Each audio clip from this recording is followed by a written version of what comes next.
erinevad sümptomid, mille järgi siis läbi pühakirjade või läbi heade eeskujude saab näha, mis levelil sina oled nagu.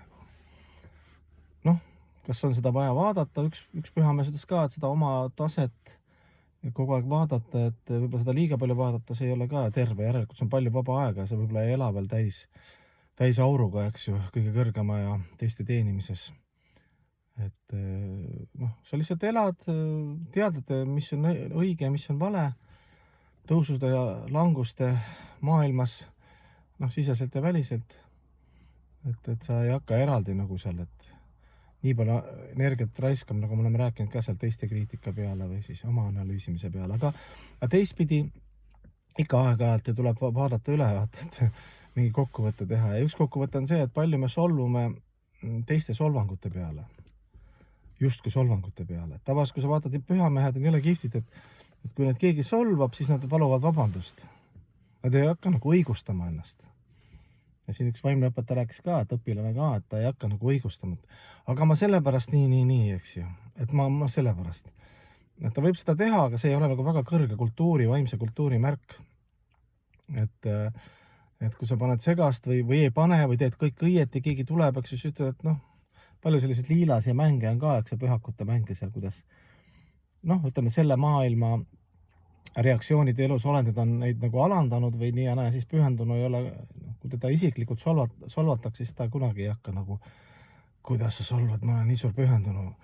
Pole nagu kuskilt lugenud seda, pigem on alati vastupidi ja siis alati aitab nagu, üks asi on see, selline sümptom, mille järgi sa näed, eks ju, kuidas sa solvud teiste selliste, keegi ütleb sulle midagi, see hankar valeego ja see on nagu päris hea lakmuspaber, aga siis see huumor on ka hea.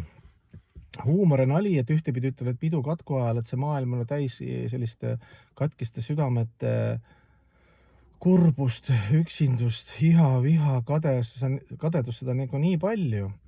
Et siis on nagu kaks asja, on huumor ja muusika muidugi, vaimne muusika ja siis huumor, need on kaks sellist asja, mis aitavad pinnal hoida, mitte niivõrd nagu sinna surmasünni tsükli õudustesse, põhjatusse ookeani õudustesse, mitte nii minna, eks ju.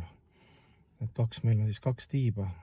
Et võtad asju ühtepidi, nagu Vene sõjavägi, et seal ikka tragikomöödia, nagu India film, eks ju, seal on nagu suur draama ja väga samal hästi naljakas, Vene sõjaväes sama asi. Et seal on nii palju nalja, aga need naljad olid ka kuidagi sellised nagu, ma ei tea, surmaga seotud pahatihti või siis sellised, võib-olla nad ei olnudki nii vooruslikud naljad, aga samal ajal nagu nali ja naljakas ka. Ja et võtate eelkõige mitte nii, et teie panete kõik mööda, et see maailm on selline koomikute klubi, seda ka, aga eelkõige sina oled koomik. Et ise ennast ei võta ka nii, et umbes, et vaatad, et võtad sellise, ma ei tea, ühtepidi tõsiselt, kui öeldakse vaimne elu, aga teistpidi ka mitte niimoodi, et kuidas sulle öelda, ikkagi algselt me oleme puhtad hinged, aga siin maailmas me oleme ikkagi klounid ikkagi. Kloun on see, et kloun saab palka ka, eks ju, aga kloun teeb nagu nalja.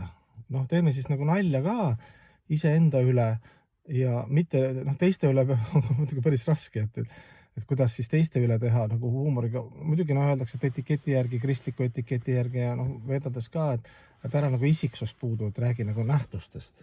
Keegi paneb segast, siis sa räägid, et näed seal, mõnikord aitab ka selline kriitika, et sa räägid mingit lugu kellelegi, keegi tuleb ennast ära, aga sa otse talle ei ütle, ta saab aru küll, et ta mõtleb, et võib-olla isegi see kogemata rääksid, aga sa nii kaval, et serveerisid seda kriitikat, et sa rääksid mingi loo, kus oli sama situatsioon ja siis see inimene saab aru, et siin ma nagu panin üle.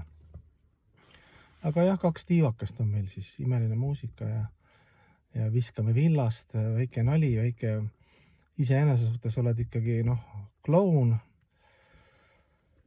et need ratsionaalne, selline karm, ostan, müün, vahetan, ekspluateerin, mina mulle minu, et seda nagu neutraliseerida, siis on jah, teed sahti lahti vähemalt kaks sellist, mitte väga rasket meditsiini, on siis, et hinge ravida, on siis huumor ja muusika, ei midagi uut.